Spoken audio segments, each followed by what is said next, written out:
back, baby. Offense, you know what to do. It's football time in Tennessee.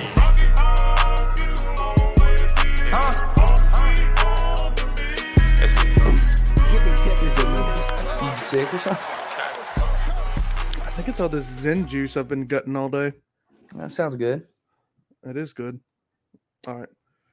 What's up, everybody? Welcome in to another episode of the 1796 Sports Podcast.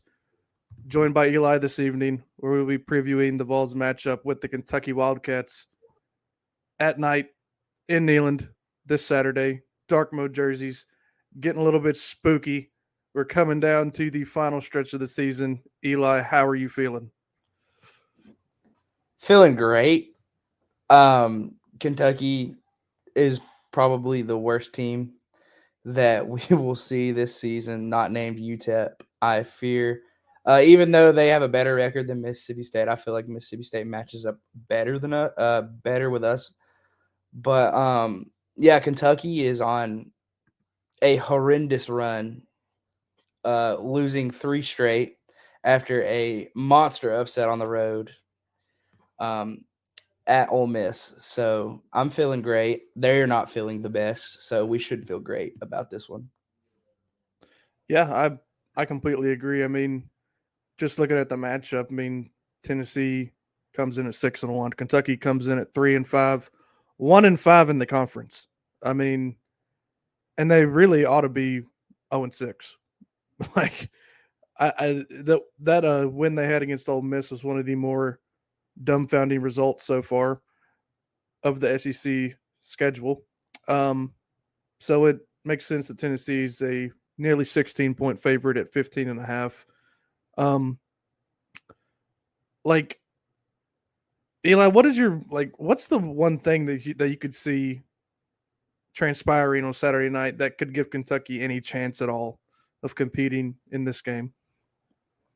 Great defense. Our offense has been struggling, and they've shown that they can play good defense, even though they gave up 48 to Florida 2 weeks ago, which they kind of showed everyone how to exploit the Kentucky defense. But they have a very talented defense, and basically just kind of like play with our offense, because our offense has been struggling. And this Kentucky offense, it's been pretty garbage, probably the worst one in the SEC.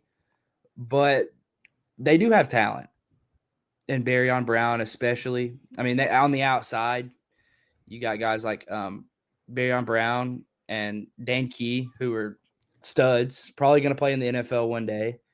The problem is the quarterback situation, and it kind of looks like, I guess they're going to go with Wimsatt.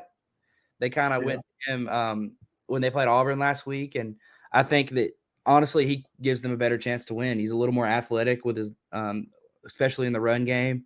It's going to be something different on tape for Tennessee, so that could give us trouble. Basically, just play defense. That's their method to victory. It's not going to be easy for the Vols, but it should be. Yeah.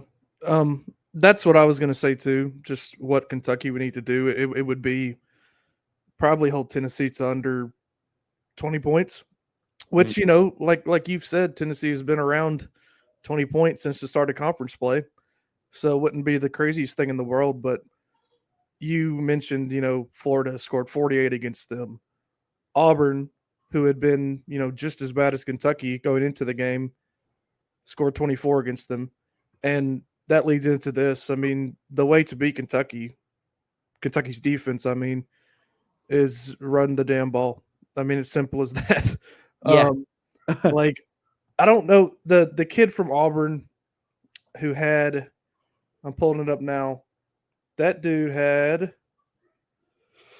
278 yards on 23 carries last week. Jarquez Hunter.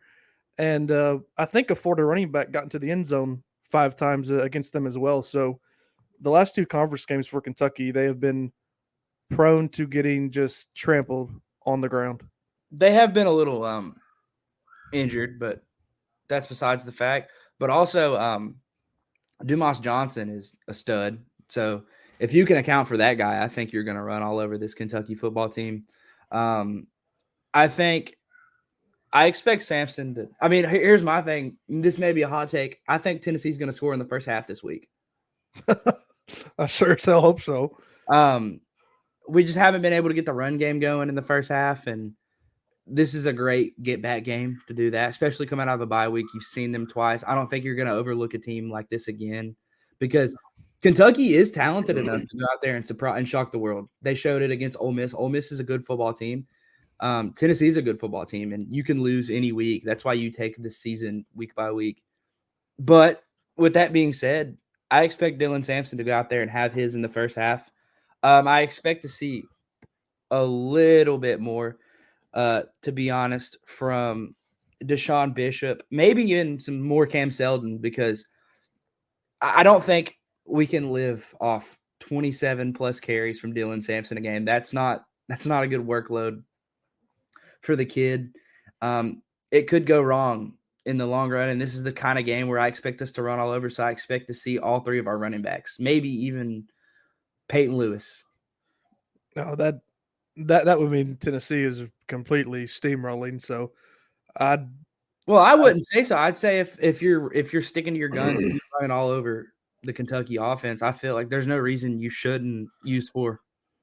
Yeah, I mean, just like you said, this year it's been really a 2-man show in the backfield ever since Seldon went down with the injury early and Bishop took the reins as the spell running back, and he's performed well enough to hold down that spot, even when Seldon has got back healthier. I don't know if he's completely healthy. I think at this point in the season, no one really is, but it would be nice because it would be nice to bring him back into the fold even a little bit, like 5 carries a game, because like you said, I mean, that workload for Sampson is not sustainable.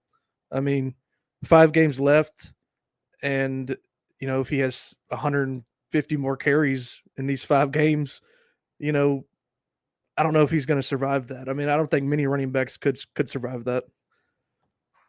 Especially in the SEC with the guys you're going to see, like, especially even Kentucky. I think Dumas Johnson's potentially the best linebacker you're going to see all season. So stopping him is crucial. And, that's a guy that can rock a running back.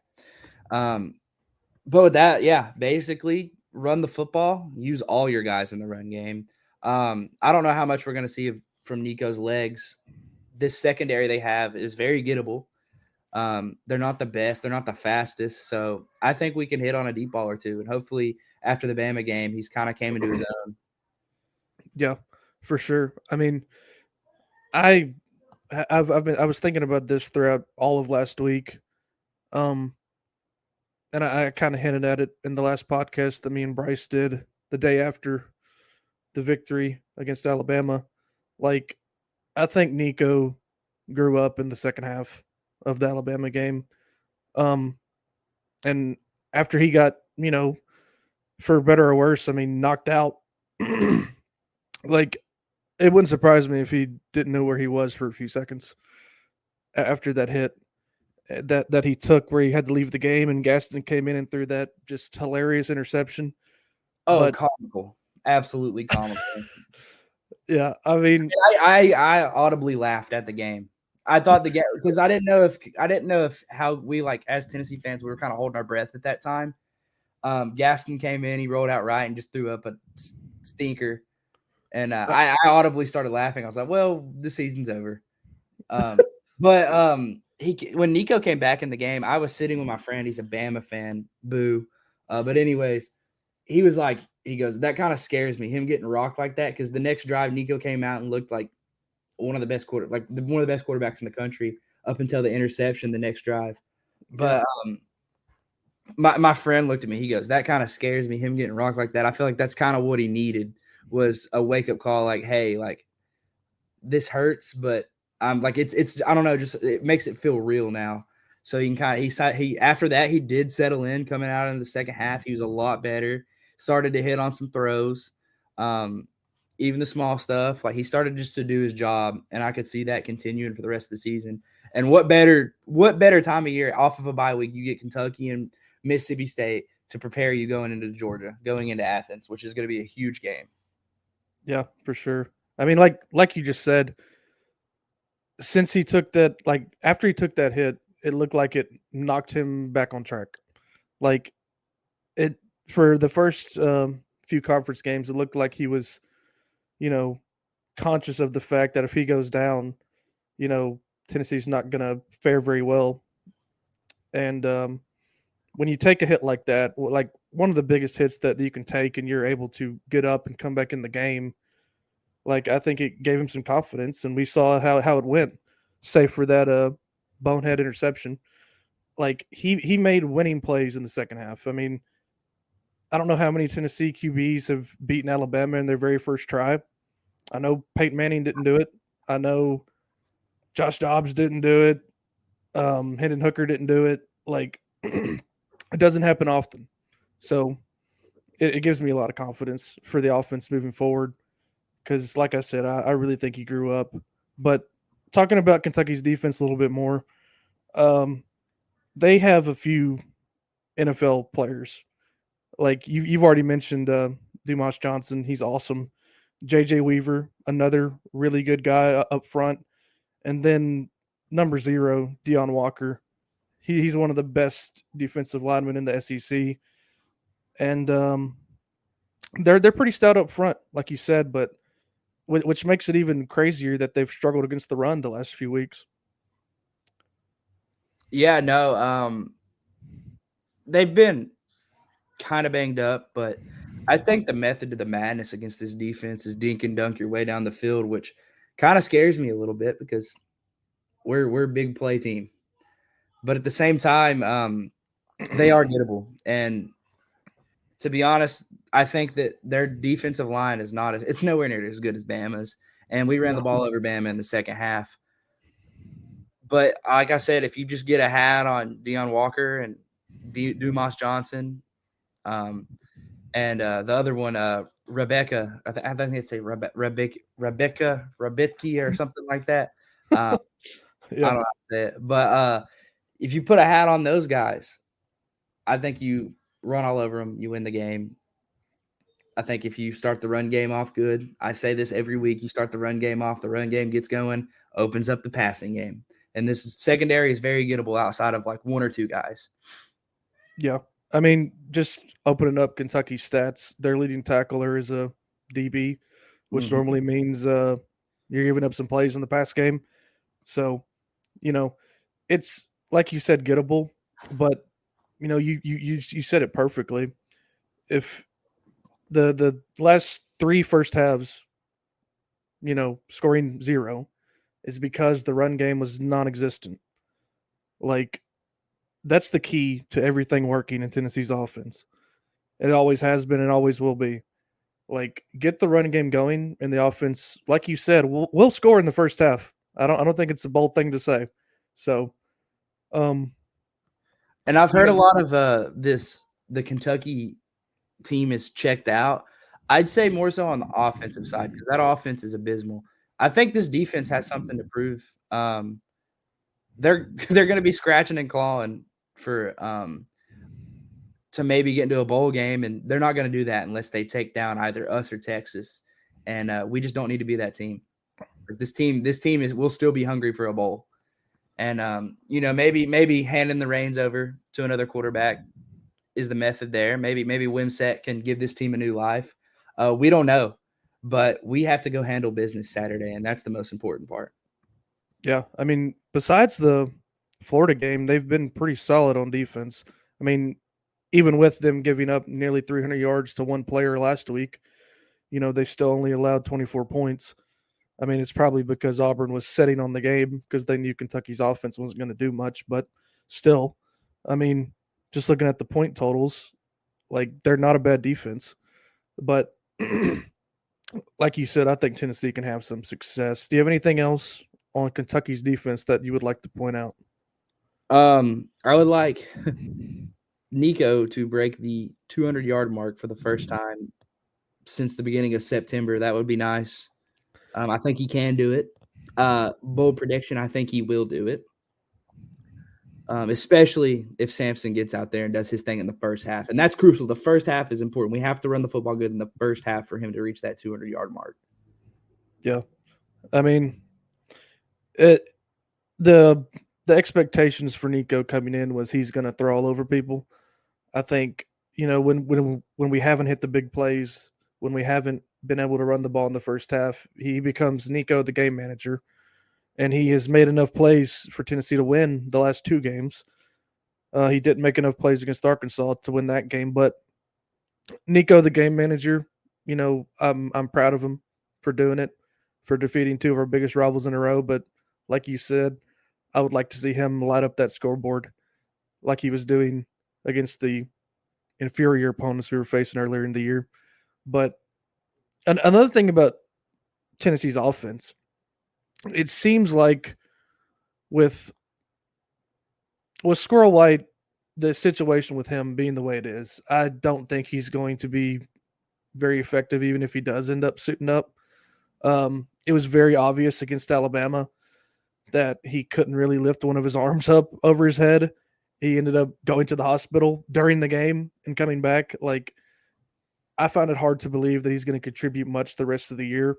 But that leads to this. I mean, it sounds like they're starting to trust Mike Matthews more and more, or they're going to have to move Thornton or Brazel into that slot receiver spot, which They don't want to do it at all.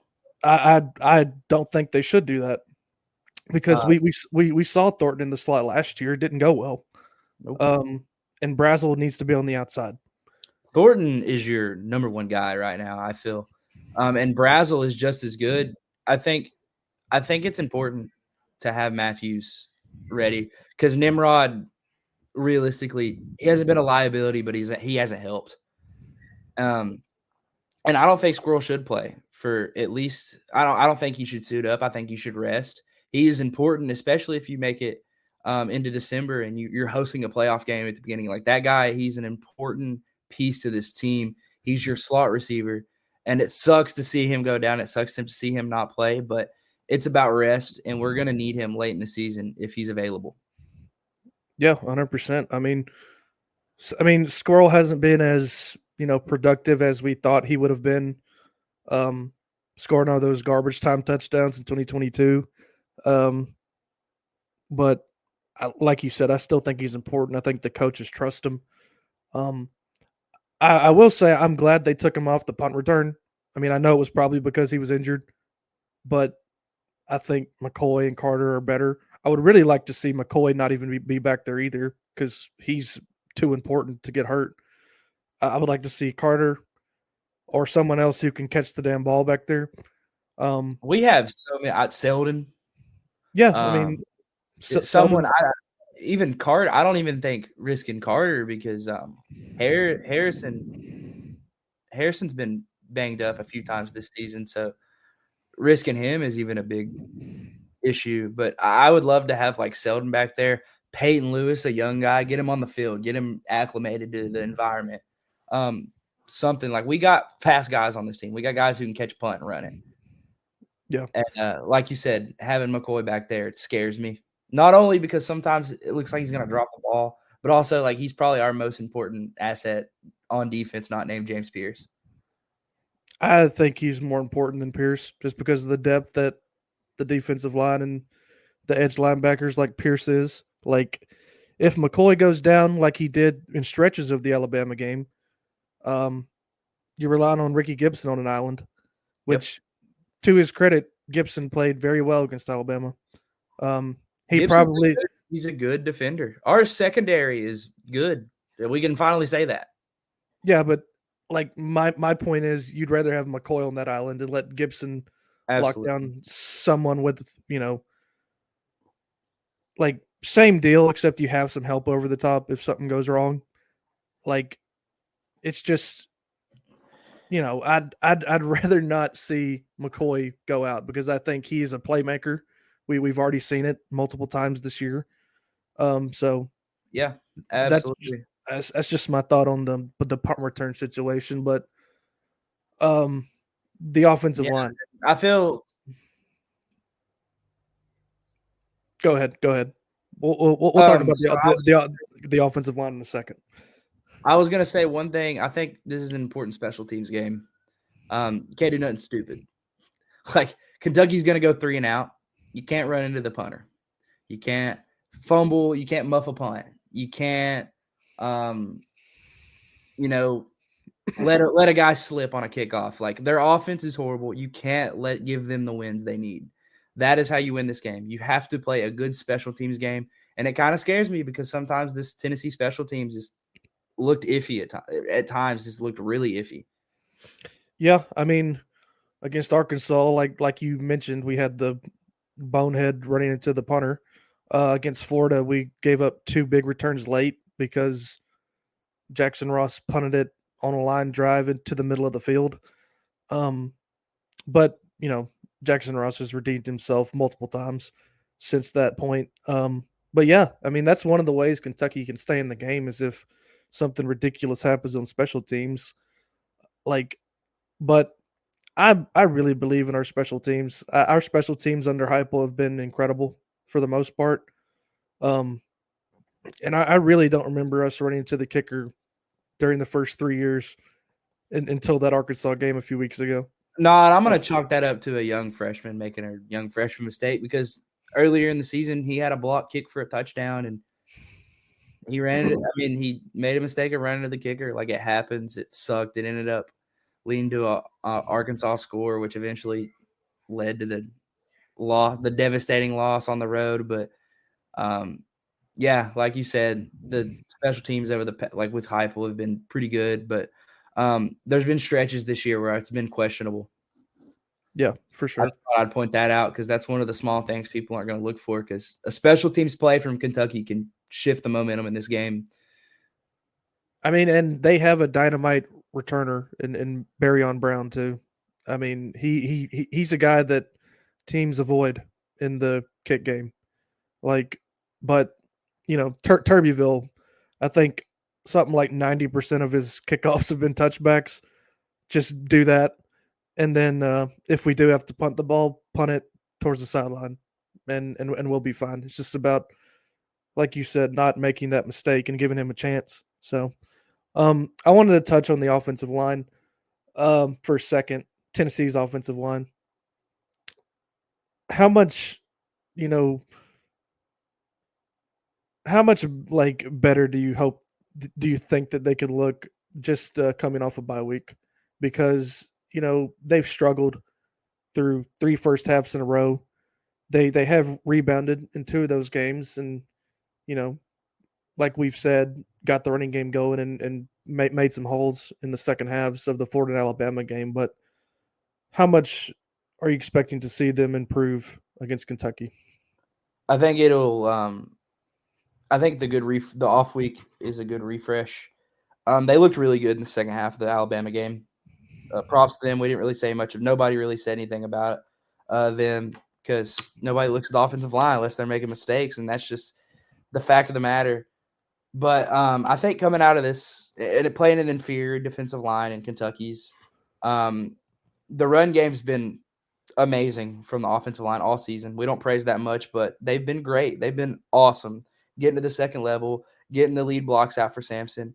But the pass blocking was way better in the second half of the Alabama game. And I expect to see more of that, especially, like I said, against an inferior defensive line. Yeah, they needed rest, I felt. No throwing shade, but some of those guys have kind of looked out of shape at times. And, they're kind of getting in shape. And I think a break right towards the end of the season, right before the stretch that's going to matter the most, it's going to be very important. And I think Yeah. they're going to look amazing. They're not amazing, but good. They should look good against this Kentucky defense. Yeah.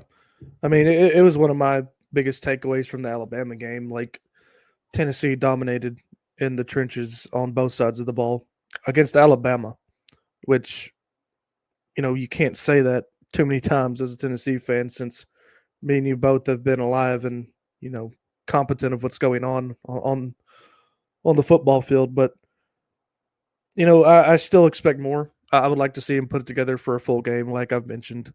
And like you said, hopefully the bye week has given Lance Hurd a chance to get in better shape, given John Campbell a chance to heal up whatever injury he's dealing with.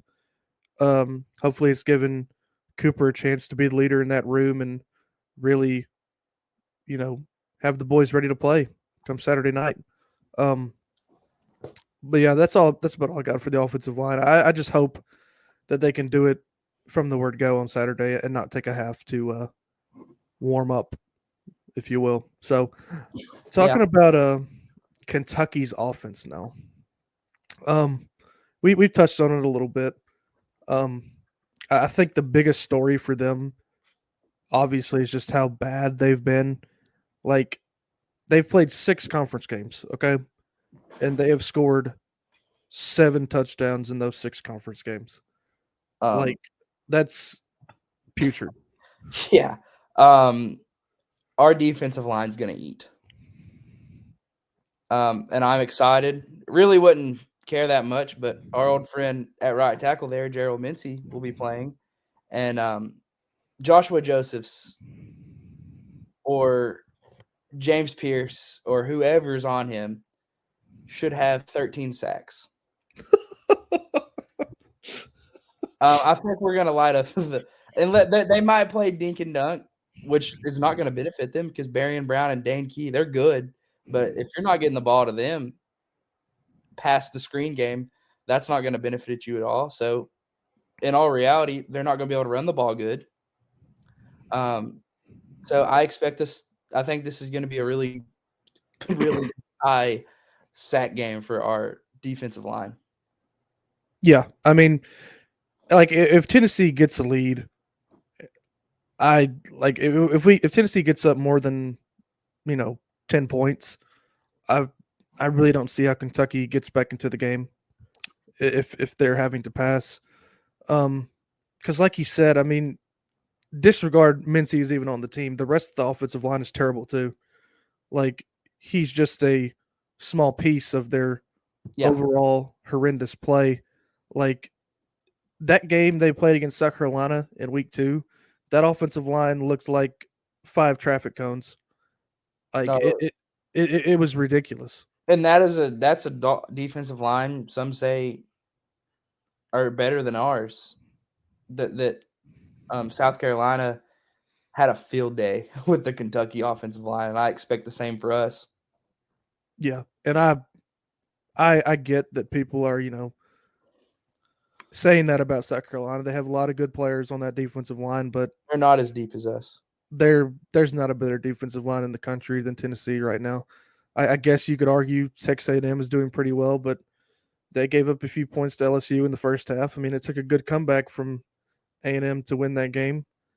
Like I think that's the only other line in the SEC, A&M and Georgia, that I would even put on the same level. I could listen to Texas, but I think there's a pretty clear tier of Tennessee, Georgia, and A&M. Yeah, absolutely. And South Carolina does have a good offensive line. I'm not our defensive line. I'm not knocking those guys, but if they can do that against Kentucky, we should absolutely destroy this Kentucky offensive line. But segueing into something else, they have good wideouts, and Jordan Dingle is a good tight end. Quarterback play is Kentucky's. They're not good. They probably have the worst quarterback tandem in Power 4. One of like I don't even want to just say the SEC. It's garbage. Brock Vandegrift, former 5-star, shout out. Going into this season, I heard a lot of talk about that guy. He was going to make or break their season, and he broke their season to smithereens. Yeah, it's been abysmal. So I expect to see Wimsat a little more athletic, can run the ball, which could give us issues, but we shut down Jalen Milroe, and that's what he likes to do. So I'm like I said, I'm not worried. They haven't scored over 20 points in an SEC game. Tennessee hasn't given up more than 20 points in an SEC game. I think A plus B equals C. I heard someone say that the other day. A plus B equals C in this. You know, like you said, it's the yearly cycle of Kentucky has this veteran quarterback. We heard it with Will Levis going into 2022. We heard it with Devin Leary last year, and we heard it with Brock Vandegrift this year. And like you said, he's broken their season so much they're turning to a transfer from Rutgers. Like it's just it's really crazy. I mean, I thought Vandegrift wouldn't be this abysmal. Like he's thrown for 6 touchdowns, 5 interceptions, a little over 1,000 yards. But if that line wasn't the way it was, I think he'd be better. But the line is the way it is. I mean, that's just all there is to it. And the thing about Gavin Wimsatt is, you know, he can definitely run the ball, but he reminds me of the what Florida was doing with DJ Lagway. Like he can't throw the ball as well as even Brock Vandegrift can. Like if all Tennessee has to do is account for Wimsatt running the ball on offense and hold down Dane Key and Barryon Brown, I'm not too concerned about Kentucky's offense. Well, what I'm saying is, I think Vandegrift is a better quarterback, but Wimsatt just gives them a better chance to win because of his legs. He's gonna have to run out of the pocket and escape it 24/7. So give somebody who can do that, so you can get the chance to get the ball to your playmakers like Key Brown and Dingle.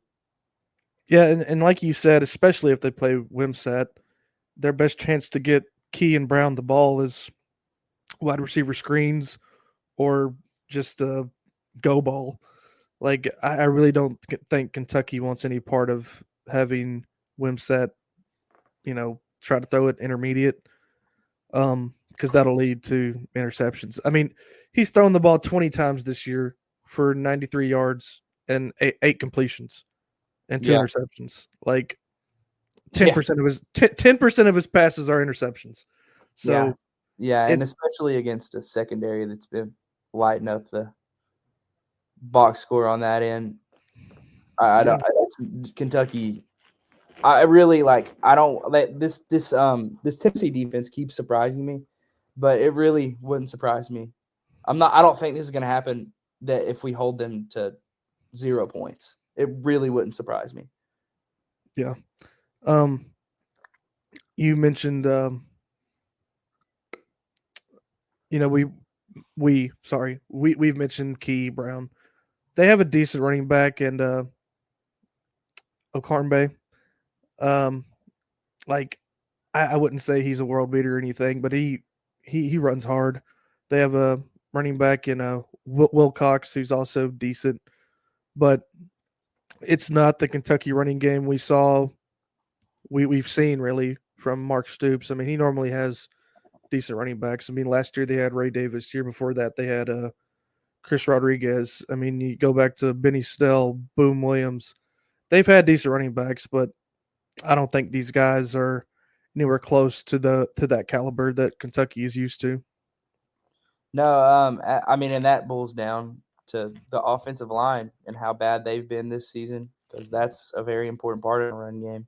Yeah, But for yeah, sure. like I mean, and if there's one thing that there's good at a lot of stuff. If there's one thing we've always been good at under Heupel, it's stopping the run, and I don't think that's going to change in any way on Saturday.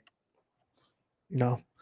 Um, Talking about Gerald Mincy, I mean, I don't understand his angle when he left Tennessee.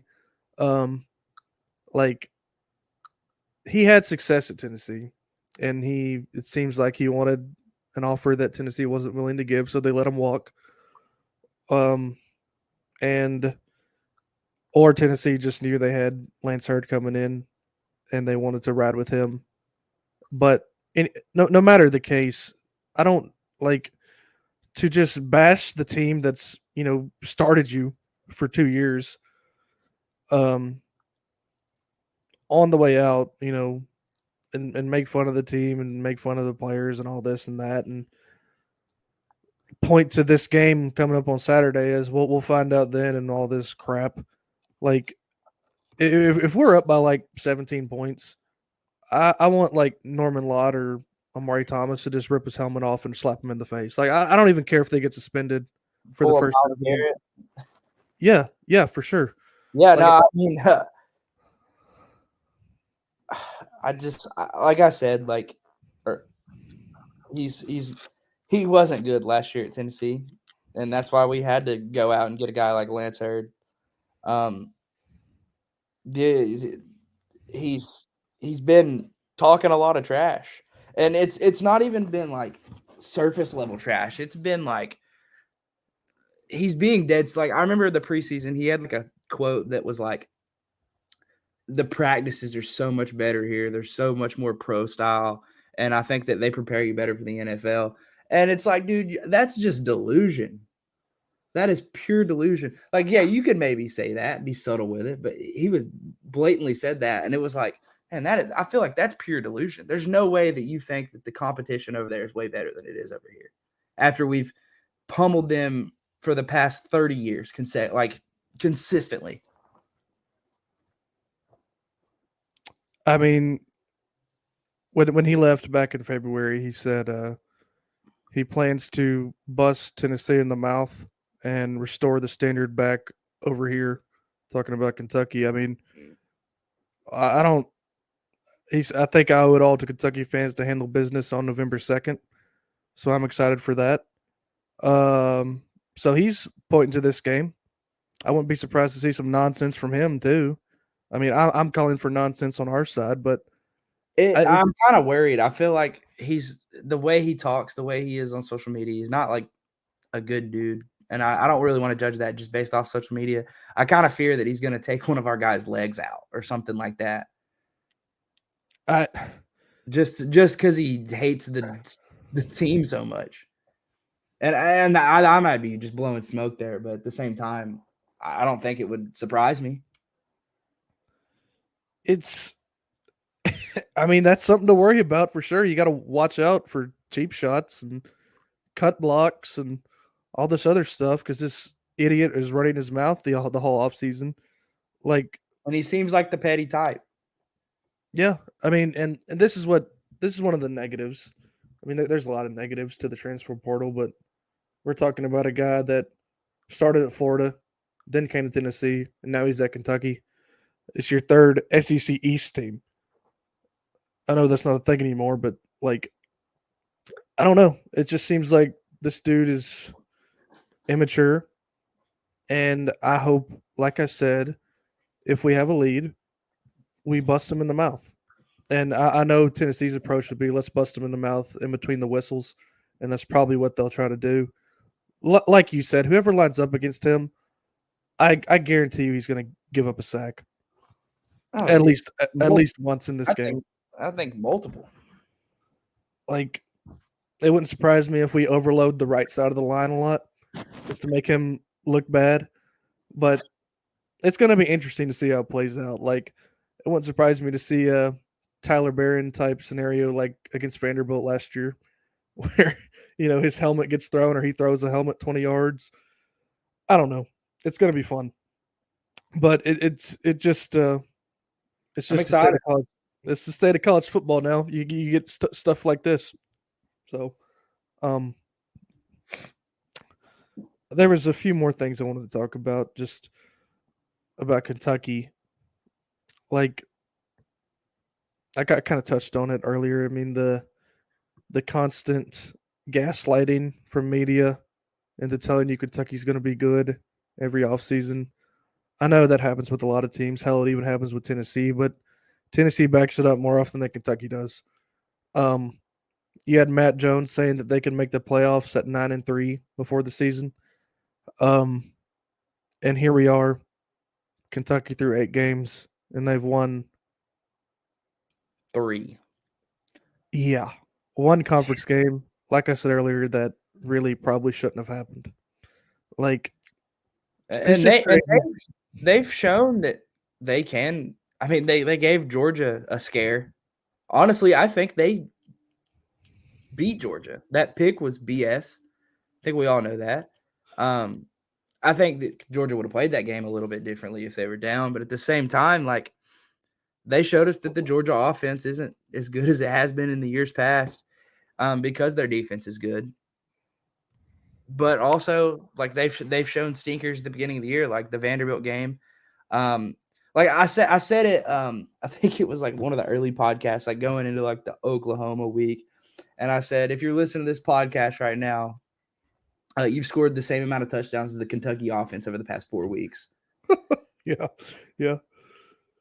But at the same time, like, they do have talent all over the field, so that should be accounted for. But that being said, 3 wins staring down the face of, like, you have to beat Texas or Tennessee to get into a bowl game. It's not looking good. It's looking like, I think it's worst case scenario for this team. I mean, it's so weird because, like you said, they could have beaten Georgia pretty easily, and then they lose home games to South Carolina. We're not competitive. To Vanderbilt, offense was terrible, so they lost 21-14. And then last week had a 10-point lead over Auburn at home and got 24-0 the rest of the game. Like, it's just odd that, they can go from giving Georgia the fight of their life, the hardest game Georgia's played this year, really, besides the one they lost against Alabama, and then to this. It's just crazy how college football ebbs and flows. But the Tennessee-Kentucky rivalry, everybody knows. I mean, in my lifetime, when Tennessee has lost to Kentucky, 2011, 2017, and 2020, do you know what has happened, Eli? Fired a coach. Yep. Derek Dooley got fired the next year. He probably should have been fired that day, but he didn't last 10 more months. Butch Jones fired 2 weeks after, and Jeremy Pruitt fired 2 months after. Like, every time we lose Kentucky, we fire the coach. I'm not saying if we somehow lose to Kentucky on Saturday, Josh Heupel should be fired, but it would undo a lot of good things, a lot of goodwill that he has built over the last 2 weeks. And it can happen. Like, we can go out there and lose to Kentucky. That's why, we've shown that we can suck on offense at times. But at the same time, like, Tennessee beats Kentucky in football. Everyone knows that. And this is not only like, are you fighting, scratching and clawing for a playoff spot at this point, because you don't know what's going to happen the next couple of weeks. You could lose to Georgia, and you want to get, not only you want to win this game, I think you want to win this game big for like style points. Yeah, for the committee. Absolutely. You want to show that you were one of the best teams in the country just to get into the playoffs if you drop a game on the road to Georgia. Yeah, 100%. And like, it's you had the same test coming out of the first bye week. You're playing a lesser team, not as marquee of a matchup. The difference now is that you're at home, and it's a test of your focus and your maturity and the culture in your program. Once again, they failed the first one this year. Let's see if they can not fail this one. Score predictions. I'm gonna go 32-6 Tennessee in this one. Maybe we break the 30 point mark for the first time in a couple weeks. I could see it happening. What better way to get back? 31-6, a conference rival, dark mode Neyland. What a way to get the fan base fired up. What a way to get your quarterback going. Vols in a routing, 31-6 Vols. Nice. I'm hoping for slightly more on offense. I'm gonna say Tennessee breaks the 40-point threshold. I've said this for weeks now. The plays are there. It's just a matter of Nico being confident in hitting them and the receivers catching the ball when it's there. And it's all there in front of you. You I just got to hope you're go right. out. Go ahead. Oh no, I was just saying. I hope you're right. Yeah, it's just about going out and executing it, and I think they will on Saturday night. So I'm going with the Vols 41-10. I think Kentucky musters a random touchdown somewhere. Um, Maybe they have a decent drive early in the game, but I don't see much more from their offense really. I don't think Um, they're gonna score a touchdown. I'm I hope that's true because both of our predictions will be good for style points, but I think proving that the offense is capable of doing, you know, 40 points again against a, opponent with a pulse, a conference opponent, would go a long way in Tennessee fans' minds and thinking the offense is getting back into form. Yeah, no, it'll be a good show it'll be a good momentum grabber going into Mississippi State, and Mississippi State is arguably worse than Kentucky, but at the same time, I guess it's all. I mean, we talked about this, and I don't want to get ahead like we did going into the Arkansas game. This is all momentum going into the Georgia game, which is going to be huge with major implications. Yeah, for sure.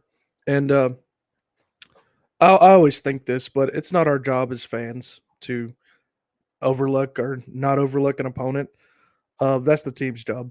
I'm perfectly fine with overlooking Kentucky and expecting the team to handle business. I'm perfectly fine with the team, um, with fans overlooking Mississippi State, expecting the team to handle business. But the Tennessee football program cannot overlook these next two games, and if they don't, I think we will be 8-1 heading into Athens, and we'll see what happens and roll the dice on that day. But one of the last things I'll say is I do believe in BVS this week, but BVS stands for Brock Vandegrift sucks, and that's all there is to it. You got Hey, go anything Vols. else, Eli? I like that. Go Vols, man. Go Vols, baby.